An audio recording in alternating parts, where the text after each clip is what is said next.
Ką daryti, jeigu artimas žmogus nuolat kritikuoja?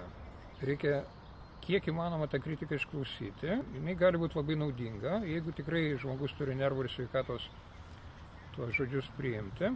Bet jeigu nepajėgia ir ta kritika per skausminga arba ne laiku, ne vietoj, tai tada reikia tiesiog mandagiai tą žmogų stabdyti. Yra 3 žingsniai, 3 būdai, kaip tai galima daryti. Pirma, tai tiesiog nukreipinėti kalbą.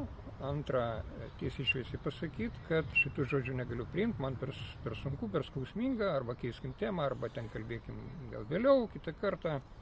Ir jeigu žmogus negirdi šitų žodžių, tai tada tiesiog laikytis atstumo, rečiau bendrauti, neatsilipinėti telefoną.